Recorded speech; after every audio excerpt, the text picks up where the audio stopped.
drivers. If you don't know, I'm a state certified driving instructor. I teach teens and adults. Let's go ahead and get it. What types of vehicles are young drivers driving?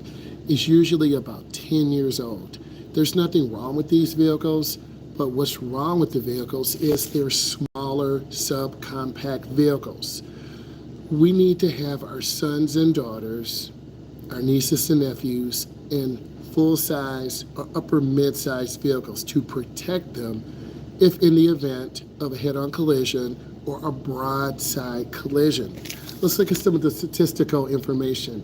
In fatal crashes involving young drivers, a young driver is anywhere from 14 on up to about 20. Young drivers are driving vehicles, 50% are driving vehicles that are 10 years old or older. I've been to Montreal before. I tried out for the World League. It's a beautiful place up on the 401. Thank you. Questions, put them in.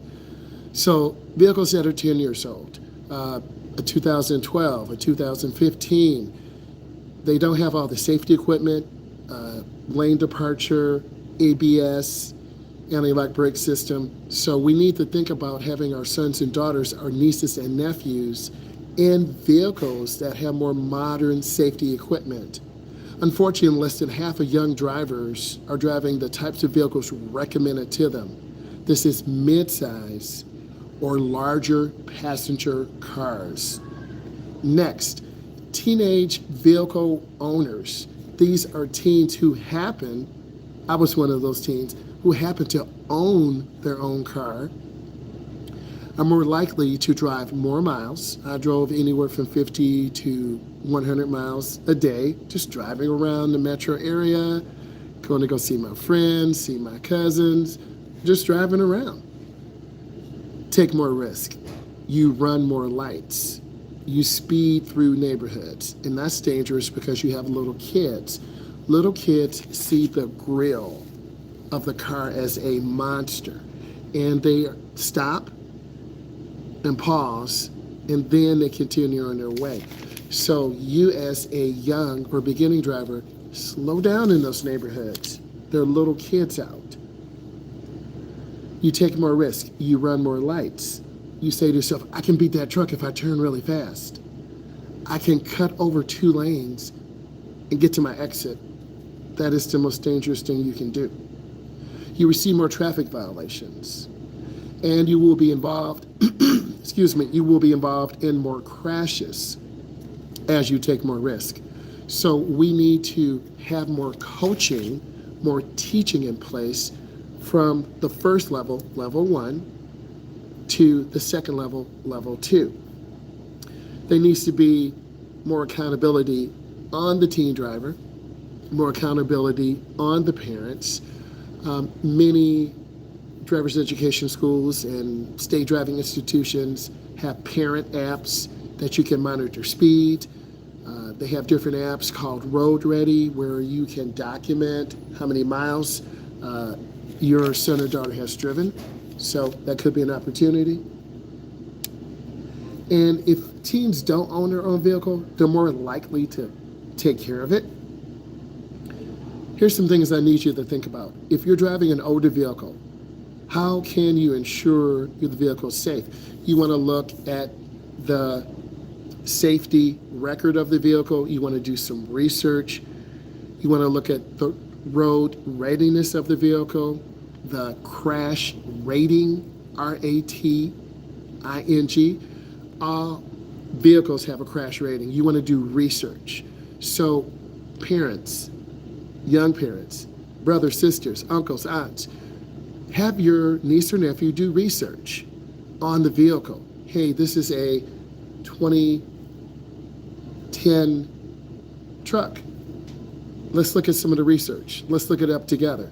This is a chance for you to connect with your niece or nephew, have them learn about the vehicle so they can appreciate the vehicle instead of saying, hey, here are the keys.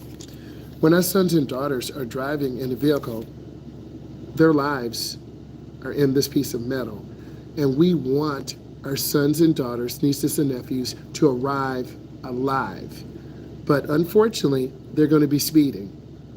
They're going to be running lights. They're not going to be checking blind spots. They're going to be in the left lane, holding up traffic. People are behind them, getting angry, driving fast, tailgating them.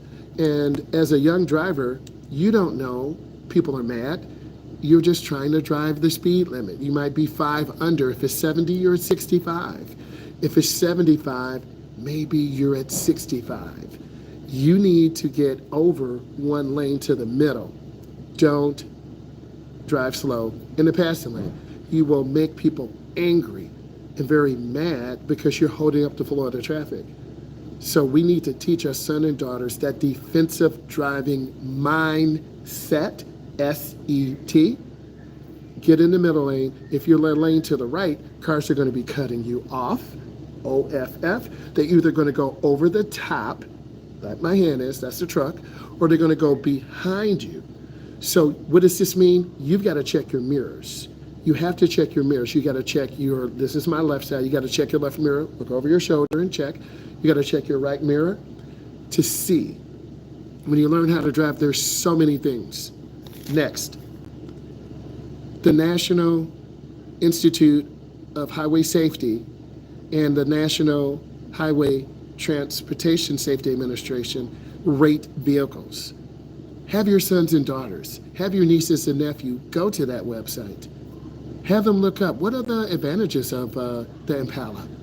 What are the disadvantages of the Toyota 4Runner? What are the advantages of a Chevy Malibu? What are the advantages of a Honda? And then when they have ownership and doing their own work, they're going to appreciate you. Well, mom or dad or uncle, I did not know that this car is weak and rollover. So what does that mean, nephew? I can't go real fast. I got to go slow when I come up and make my turn, because if I come up and turn fast, I'm going to roll the car over. So they need to understand that. And your uncle or niece or nephew will call you. Hey, uncle, can I talk to you? I'm going through some stuff right now. Come on over.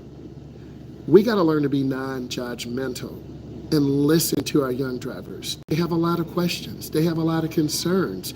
I don't have time. Leave me alone. I don't have time. We're going to push them aside, and then they're going to turn to other people who really don't care about their welfare. And this is an opportunity when you talk to your dad. Hey, let me show you how to check the oil. What? Okay, come on out. Open the hood up.